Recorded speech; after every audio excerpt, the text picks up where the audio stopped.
My name is Emerson Carter, 38 years old, living in a quiet coastal town where the piano pieces I compose often blend with the sound of the waves. That evening, I walked into a luxurious hotel filled with pride. My husband, Lucas, had been appointed project director at a major architectural firm. But only minutes later, when Lucas took the microphone to thank the person who has always believed in and supported me the most, and said the name Veronica Hale, the company's vice president, my heart felt like it was being crushed. On the large screen behind him, photos of the two of them appeared, hand in hand, in front of hundreds of eyes. Have you ever thought you were living in a beautiful love story, only to discover you were merely a supporting character? Leave a comment, hit like, and subscribe to my channel so I can tell you everything that happened after that night, and why it changed my life forever. I still remember clearly the very first morning after our wedding, when Lucas walked into the kitchen with messy hair and sleepy eyes, holding 2 cups of hot coffee. He set one down in front of me and said, "There's nothing that starts a marriage better than having coffee the right way."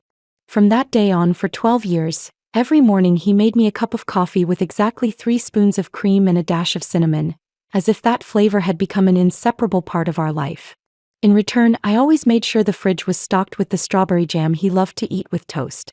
On Sunday nights, no matter how busy we were, we kept a private ritual, sitting by the ebony piano in the living room, playing a duet of our favorite song. I usually played the melody and Lucas accompanied with chords. Sometimes he would purposely play a wrong note to make me laugh, and I would give him a mock glare but keep playing, as if our story always had small off-key notes that never ruined the music we made together. In the 3rd year of our marriage, I was offered the chance to tour across Europe. It was the kind of opportunity any musician would dream of, but when Lucas got a major project in Seattle, I turned it down. I remember that evening as we sat on the balcony watching the rain fall, I said, "I'm choosing to stay. Not because I don't want to go, but because you need me here." Lucas looked at me for a long time, then pulled me into a tight embrace. I'll never forget this. From then on, I became the one behind the scenes, making sure everything at home ran smoothly so he could fully focus on his work.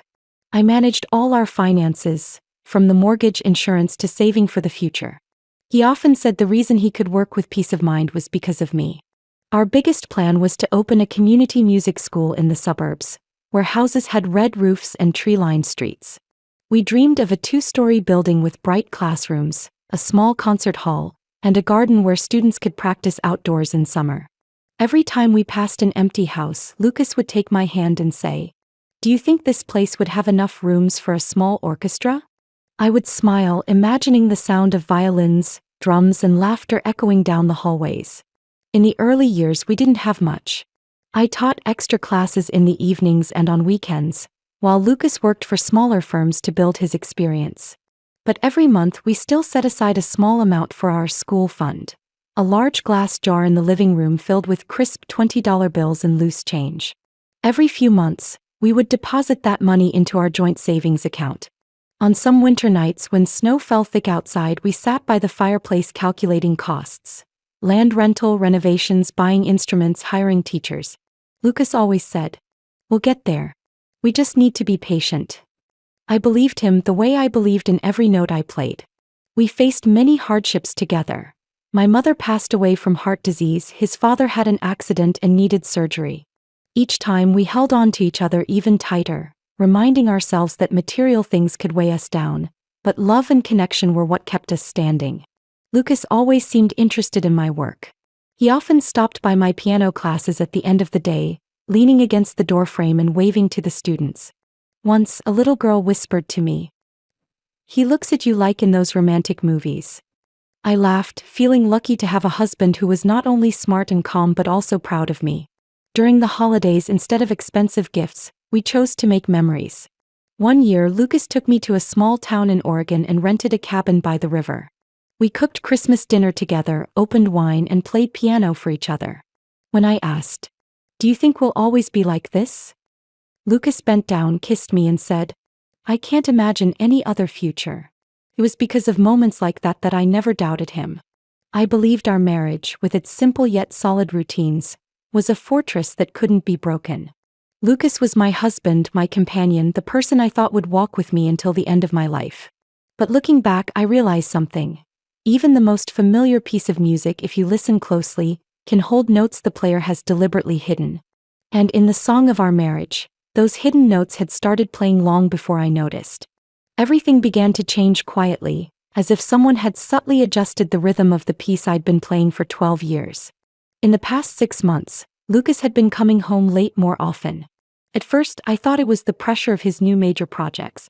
But gradually, the reason urgent project with Veronica appeared more and more, becoming almost the default answer whenever I asked. Some nights he came home so late that the meal I prepared had gone cold. I would sit in the kitchen listening to the clock tick, until the door opened and Lucas walked in with a wrinkled shirt and an unfamiliar scent of perfume. I asked softly, "Working with Veronica again?" He took off his coat, smiling lightly as if I'd asked something obvious. Yeah, she needed the draft ready for tomorrow morning's board meeting. I didn't want to miss the chance. I tried to take his answer at face value. Veronica was the vice president in charge of project development, and Lucas had long said she was very sharp in her work. I had thought it was nothing more than professional respect. Then one weekend afternoon, while reviewing the statement for our joint credit card, I noticed charges from high-end restaurants in downtown Seattle, places Lucas and I had never visited together. The receipts clearly stated dinner for two, along with an expensive bottle of wine. When I showed the statement to him, he smiled and spoke as if it were the most ordinary thing. Picky clients, you know. To close a deal, sometimes you have to take them to places like that. He delivered it smoothly without the slightest hesitation. I almost pressed him for more, but I let it go. Maybe because I still wanted to believe him, to believe those dinners were truly about work. Another time, while tidying his home office, I found a small, elegant black velvet box in his desk drawer. Inside was a delicate sapphire bracelet. I knew instantly it wasn't for me. My birthday had long passed and Lucas had never bought me that kind of jewelry. When I asked, his calm, unwavering gaze made me feel like a paranoid fool. A gift for a client's daughter. She graduated college and I promised to congratulate her. The reason sounded plausible enough, but something in me stayed unsettled. Natalie, my best friend since high school, had started noticing his changes whenever she visited. One afternoon she looked at me seriously. There's something different about him. Don't take his explanations at face value." I tried to smile and brush it off. "Nat, we've been through so much together." "He wouldn't." "Never hurt you," she cut in, her eyes both sad and resolute. "I'm saying be careful." Still, I clung to the good memories. The piano duets in the evenings, the mornings when he made coffee for me. I told myself I was probably being overly sensitive, that every relationship has tense moments, especially when work is demanding. Even so, the small details kept piling up. Lucas began keeping his phone within reach at all times, even in the shower. When a message came in, he would swipe it away quickly and place the phone face down. Once, in the middle of dinner, his phone buzzed nonstop. I caught a glimpse of the name Veronica flashing on the screen before he quickly silenced it and slipped it into his pocket. "Why is Veronica texting so much?" I asked, keeping my voice even. He shrugged. "She's worried about the progress. In that position, you don't sleep well if the project isn't done." I said nothing, but his answer did nothing to warm the coldness creeping in. One rainy afternoon, I stopped by his office to drop off a new coat I'd bought him, knowing he'd be working late. The receptionist said he'd gone out to meet a client. When I asked who, she hesitated before saying, "I think, with the vice president." I heard the rain pounding against the glass. Once again, I told myself it could have a reasonable explanation, that I shouldn't turn myself into a suspicious wife. But when I got home and opened the fridge to prepare dinner, I found a box of lemon mousse from an upscale bakery. A handwritten label read, "For our wonderful evening, V." Lucas had never brought me anything like that, and I certainly hadn't received it from anyone else. That night when he walked in, I held up the box. "What is this?" He glanced at it, then smiled as if I'd caught him in some harmless joke. "Oh, Veronica bought it for the whole team last night. Someone must have left it in my car, so I brought it in." He answered so quickly I had no time to think of a comeback. But no matter how hard I tried, I could feel it. The music we once played together was changing. Lucas was playing melodies I didn't recognize, and the pauses between notes were stretching. The tender look he used to give me had been replaced by hurried glances, as if his mind was always somewhere else, or with someone else, even when he was beside me. I left the dinner party that night without a word, walking out of the ballroom amid faint applause and curious stares. The sound of my heels echoed on the marble floor, each step carrying me further from the man I had trusted for 12 years. When I got home, still in my navy blue dress, I stayed in the dark kitchen without turning on the lights. In that stillness, my phone buzzed. A text from an unknown number. "I can't stay silent when I see you being deceived. You need to meet me. Elliot Monroe." I knew the name instantly. Elliot was a young architect at Lucas's firm, hired just over a year ago. I'd met him a few times at company events. Polite, quiet, keeping his distance. My instincts told me this wasn't random. I typed back, "Where?" The reply came almost immediately. "Lighthouse Cafe, 8 p.m. tonight. I'll be at the corner table facing the street." Lighthouse Cafe sat on a quiet corner, its glass windows spilling warm yellow light onto the street. When I walked in, Elliot was already there, cradling a cup of hot coffee, his gaze on the window. He rose as soon as he saw me and politely pulled out a chair. "Thank you for coming," he began, his voice soft but steady. "I know this isn't an easy conversation. You said in your text, what exactly did you mean?" He chose his words carefully. "I overheard. Actually, I accidentally heard Veronica and Lucas talking in the private meeting room last week." "What did they say?" He pulled a neatly folded sheet of paper from his coat pocket, an email thread, and set it on the table. "They were discussing selling a piece of land in the suburbs, property co-owned by you and Lucas." I frowned. "The land my parents left me?" "Yes." Elliot nodded. "They planned to use it as capital for a private project. Completely separate from the current company, and I'm guessing you had no idea." I looked down at the paper. It was a draft of a financial plan, with the names Lucas Carter and Veronica Hale clearly listed under co-founders. Under secured assets was the chilling line: parcel number 7284, Moonridge Estate, co-owned by L. Carter. Elliot lowered his voice. "I heard Veronica say, Emerson will never know until everything is done." Lucas laughed and replied, "She's busy with her music school, she won't notice." Each word cut deep into the trust I'd been holding on to. "Why are you telling me this?" I asked, my eyes still fixed on the paper. Elliot sighed. "I could get in trouble for revealing this. But I've seen someone close to me lose everything because they trusted the wrong person. I don't want to see that happen again." I met his gaze. "Are you sure there's no mistake?" "Absolutely sure," he said without hesitation. "And this isn't talk. They've already contacted a broker. Someone even came to see the land last week." I gripped the coffee cup, the steam burning my fingers, but it was nothing compared to the burn in my chest. Elliot slid a small black USB drive across the table. "This has a recording of them discussing it. I don't want to keep it. If you're smart, you'll know what to do with it." I closed my hand around it, both as evidence and as a match that could set everything ablaze. "Thank you, Elliot. You've done something most people would turn away from." He gave a slight nod, paid for both our coffees, and before leaving turned back. "Be careful, Emerson. They're not good at making deals." Back home, I sat in my office, the desk lamp casting light over stacks of files and the tiny USB drive. I plugged it into my computer and pressed play. Veronica's voice came first, cool and clear. "If we sell that land, we'll have enough to start without needing a bank loan. I think we should do it quickly before Emerson notices." Then Lucas's voice, painfully familiar, answered. "She won't suspect a thing. I'll say we need to reinvest for the music school project. She'll believe it." I listened to the entire recording. Every word confirmed my suspicions, piecing together the past 6 months. It was no longer speculation. This was the truth, bare and bitter. In that moment, I understood that what I had heard wasn't only a betrayal in love. It was a calculated scheme aimed at the assets and future I had spent my life building. And if I stayed silent, I would lose everything, both my finances and my self-respect. I leaned back in my chair and closed my eyes. The song we once played together was now nothing but harsh, dissonant notes. But I knew I wouldn't let myself be forced to listen until the end.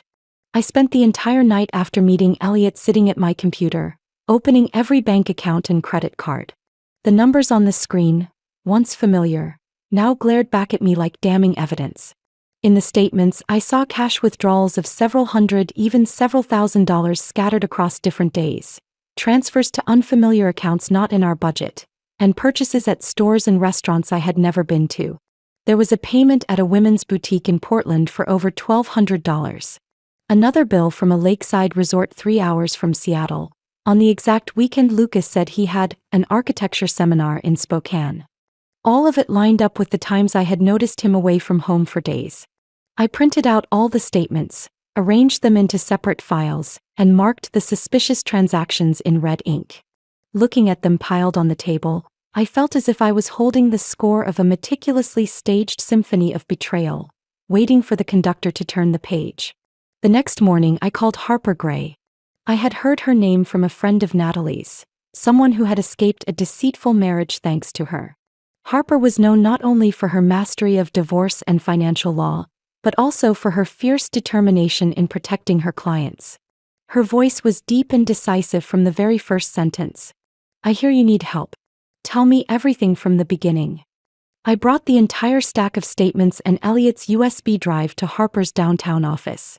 It was on the 15th floor with large glass windows overlooking the busy traffic below. She wore a charcoal gray suit, her short hair neat, her eyes sharp but not without warmth. After I told her everything, Harper turned each page of the documents, occasionally nodding, sometimes pausing longer at the unreasonable expenses I had marked. "You have a good start, Emerson," she said, pushing the stack of papers toward me. "But what you have right now is only documented suspicion. If you want to corner Lucas so he can't deny it, you need solid proof." "What do you mean?" I asked. "Things the court and public opinion can't dispute. Photos, recordings, signed documents, direct transfers tied to Veronica. And not that, we need to prove motive, why he did it and what he planned to use the money for." I sat up straighter, feeling like I was stepping into a battle I had never imagined before. Harper gave a small smile as if sensing my tension. "I'll introduce you to Miles Porter, a private investigator I trust. He used to be a detective in financial crimes, very skilled at finding what others try to hide." We met Miles at a small diner near the harbor. He was in his early 40s, tall, with sun-weathered skin and deep brown eyes that scanned his surroundings out of habit. From the first handshake, I could sense his steadiness, as if nothing escaped his attention. Miles let me tell the entire story again, taking meticulous notes. When I handed him the statements and the USB, he set them aside and asked, "Emerson, are you ready to hear the whole truth, even if it's worse than you imagine?" "If I don't know the truth, I'll always be led along." "Good. I'll start by tracking Lucas's financial transactions over the past 90 days. Checking his work schedule against his off-hours activities. If necessary, I'll place a GPS tracker on his car and collect images from public cameras." I hesitated. "Is that legal?" "Completely, if done properly and with consent from a co-owner of the property or vehicle, which in this case is you," Miles explained. "The important thing is to collect evidence in a way that, once in court, his lawyer can't dismiss." Harper interjected, "I'll make sure everything is done within the law. Emerson, your job is to cooperate, provide information, and stay calm." Over the next 2 weeks, Miles sent me short but thorough reports. He found a series of cash withdrawals that matched the days Lucas and Veronica had project meetings outside the office. Restaurant camera footage showed them together, dining with gestures far beyond professional boundaries. One evening, Miles sent me a short video taken from a distance.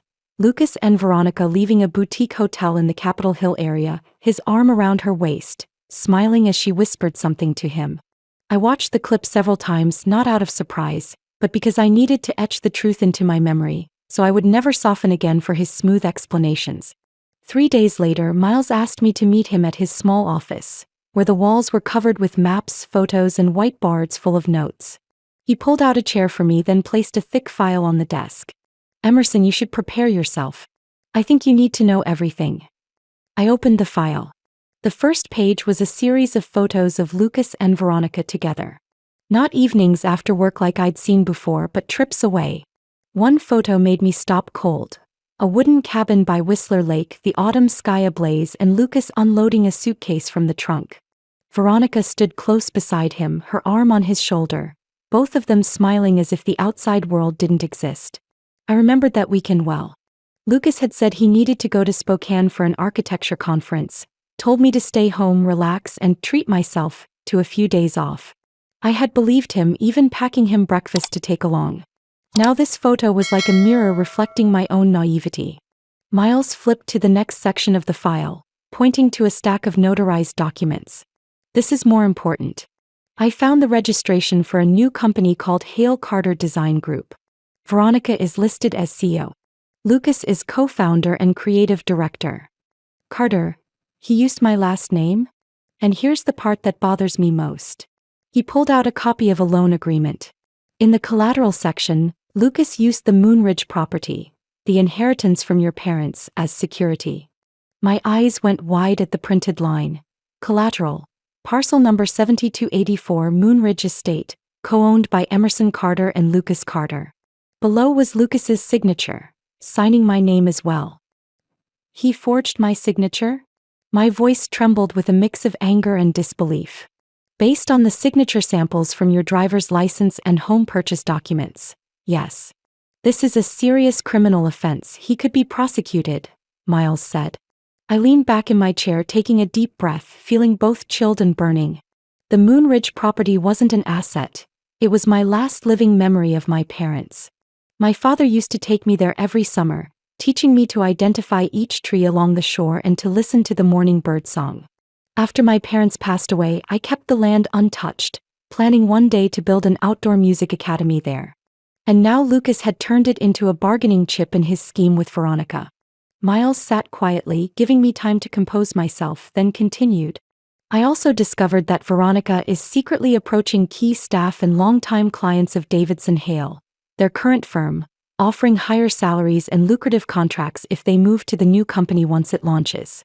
Lucas is acting as the creative bait for the clients. I frowned. So they're not only betraying me, they're sabotaging the very company that pays them? Exactly. And if this comes to light, both will face serious consequences. Losing their jobs, being sued for breach of contract, and potentially being investigated for fraud. Emerson, Miles hesitated. I know this isn't easy, but I advise you to keep all of this to yourself. If Lucas or Veronica finds out you know, they'll try to erase evidence or move assets elsewhere. Don't worry. From now on, every word I say, every move I make will be calculated. Harper came to Miles's office that same afternoon. After scanning through the file, she narrowed her eyes. This is gold for the case. Forgery, using marital assets without consent, colluding to set up a competing company. We're not talking about divorce anymore, Emerson. This is financial fraud, breach of trust, and contract violations. So, what do we do? Harper leaned toward me, her gaze unwavering. We're going to let them feel so secure they think they're untouchable. Then we'll drop all the evidence at the moment it will hurt them most, both legally and publicly. I clenched my hands, feeling for the first time in months that I had control of the story again. Lucas had thought I was the wife who stood quietly behind him, managing the books and smiling at his success. But soon he would learn that I knew how to rewrite music too, and I was about to turn his composition into a requiem. The next morning I woke earlier than usual. The sky outside was still hazy, pale light streaking silver over the sea. I sat at the dining table, opened my laptop, and began a task I had never imagined, protecting my own assets from the man I had shared a bed with. The first step was freezing our joint accounts. I called the bank. The representative's voice was polite and steady, but "We'll take care of that right away," felt like pulling another fuse from the bomb Lucas had planted in my home. I requested a temporary freeze on online transactions and all linked cards, and set up two-step verification using only my personal information. Next, I contacted the branch manager, someone who had met with both of us many times, to revoke Lucas's authority on the power of attorney for our assets. She seemed slightly surprised but didn't ask questions, only confirmed, "If that's your wish, Emerson, we'll proceed immediately. From now on, any transaction involving this asset will require your signature and presence." I thanked her, hung up, and felt a strange emptiness. Not from loss, but from realizing how long I had handed over control to someone who never deserved it. Harper called at noon. "I want you to start collecting everything. Contracts, invoices, emails, any messages between you and Lucas or between him and Veronica that you can access. Recordings too if you have any." I gave a faint smile. "I already have a few things." He tends to leave his phone on the kitchen counter when he showers. That afternoon, I dug through Lucas's old tablet, the one he'd forgotten about after buying a new iPad. I wasn't someone who snooped without reason, but at this point, every piece of data could be an important puzzle piece. In his inbox, I found a few emails from Veronica, the tone far more intimate than necessary between colleagues. One had the subject line, "Last night's draft," and attached was a photo of Lucas at his desk, holding a glass of wine. On the table was not only a set of design plans, but also a dinner for two.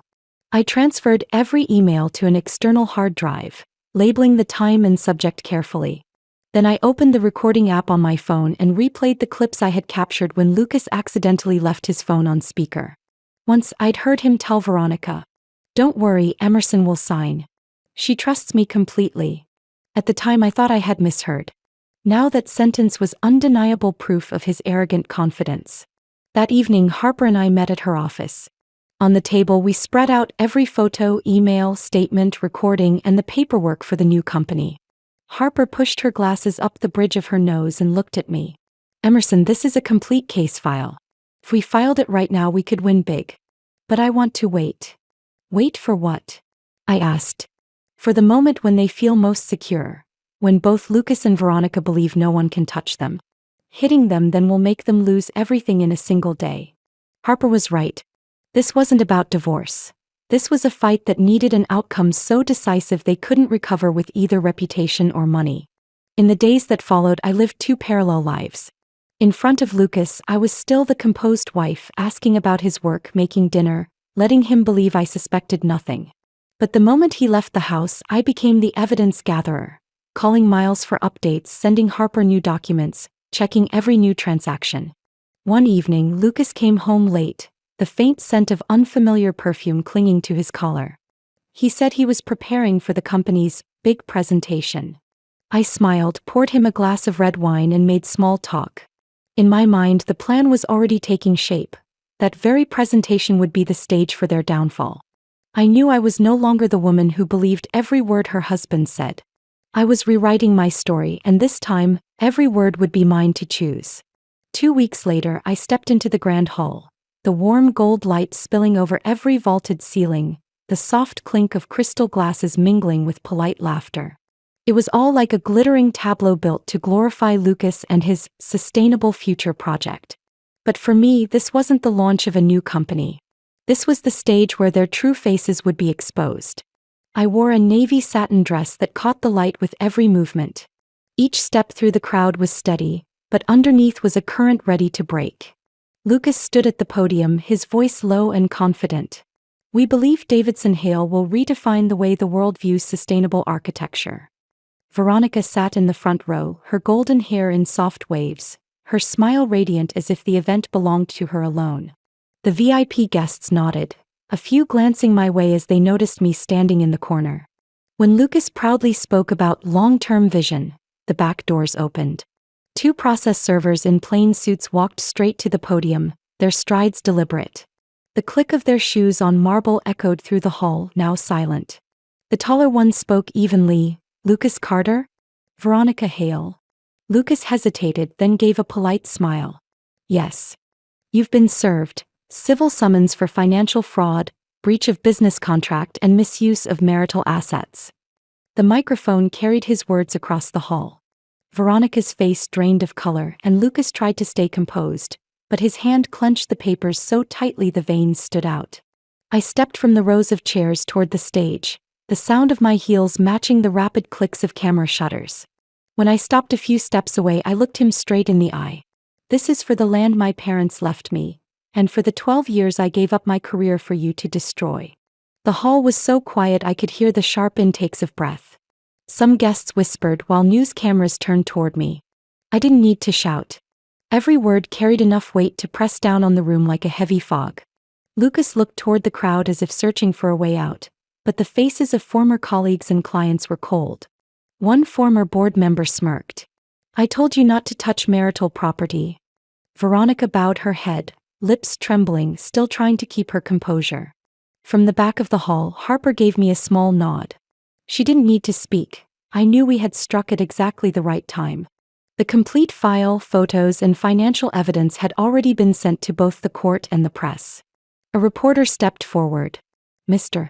Carter, do you have any comment on using your wife's inherited property as collateral for a loan without her consent?" Lucas had no words. In that instant, I saw him for who he truly was. Not the man who once promised to protect me, but someone willing to sacrifice anyone to get what he wanted. I stepped back, letting the silence stretch.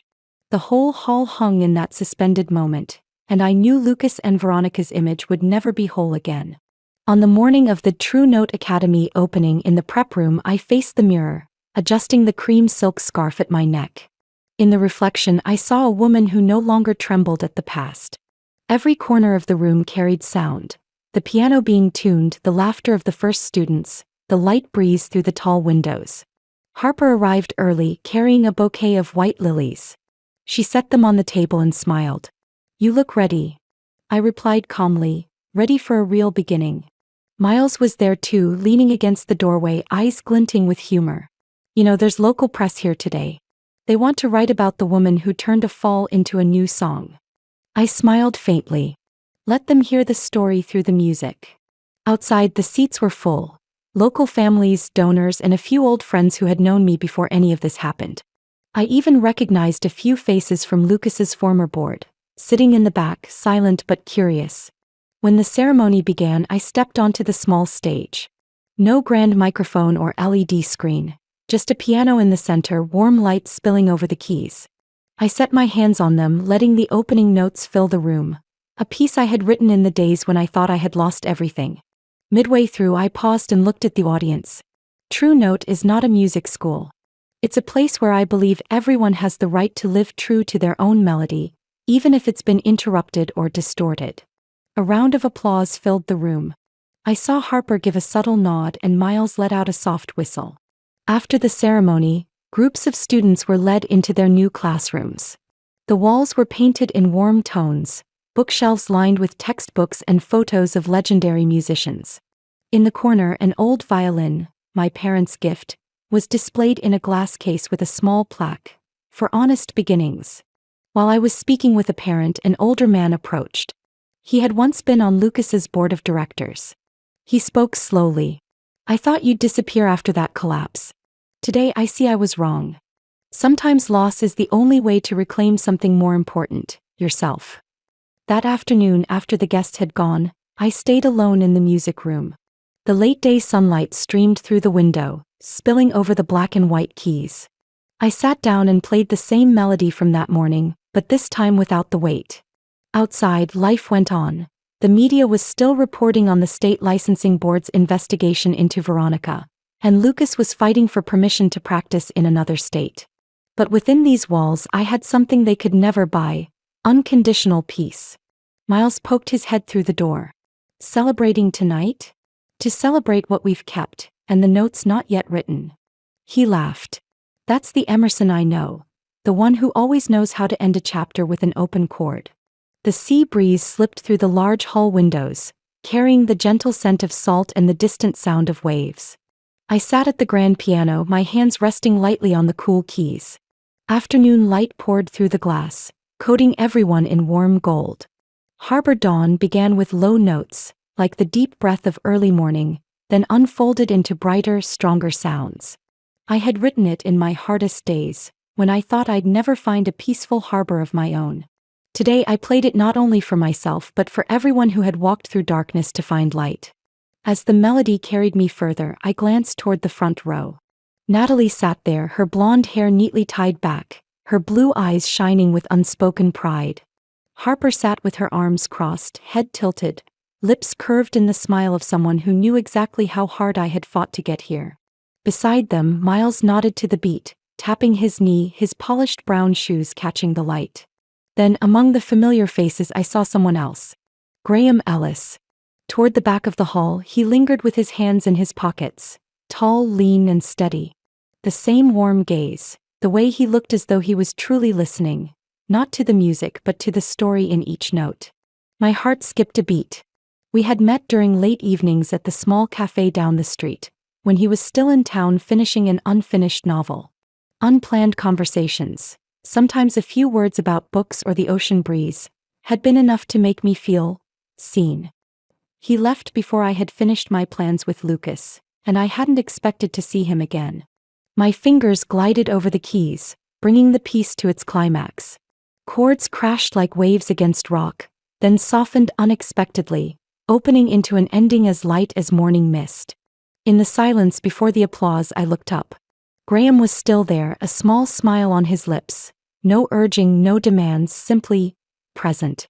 After the performance ended, I waited backstage, accepting hugs, congratulations, and fragrant bouquets. Natalie handed me a cup of hot tea, speaking softly. I've heard you play this since the first draft. But today, it's different. It feels like you've truly dropped anchor. I let out a soft laugh. Maybe. Or at least, I'm not afraid of the ocean anymore. Harper stepped in, wrapping her arms around both of us. Enough with the metaphors, come on. Someone's waiting. Before I could ask who, Harper tilted her head toward the end of the hallway.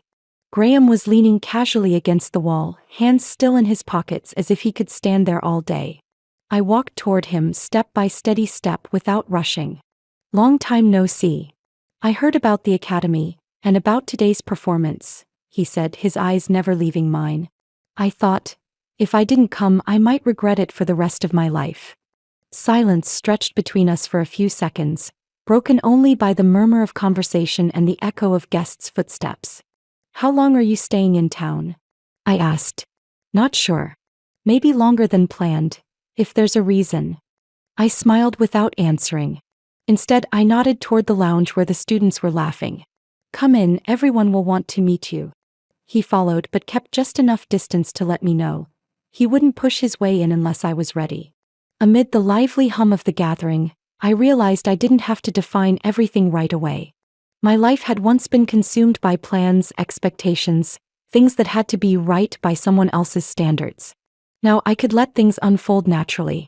Graham stood in the corner talking with Harper about books he loved. Natalie was showing a new student how to place her fingers on the piano keys. Miles was chatting with a few parents about the academy's schedule. And I, for the first time, felt I was in the right place at the right time. I knew there would be new music, new faces, and maybe even new feelings ahead. But today this was enough. Life sometimes takes us through turbulent turns, only to lead us one day to a peaceful shore reached by our own hands. For me, Harbor Dawn was more than a piece of music. It was a reminder that after every loss, we can still find truth and new connections. And what about you? Have you ever had to step out of a painful old chapter to begin a new one? Would you choose to close it in silence or with a melody of your own? If this story touched a corner of your memory or thoughts, share your feelings in the comments. And don't forget to follow the channel to hear more stories, journeys of love, family, and renewal that I believe will speak to your heart.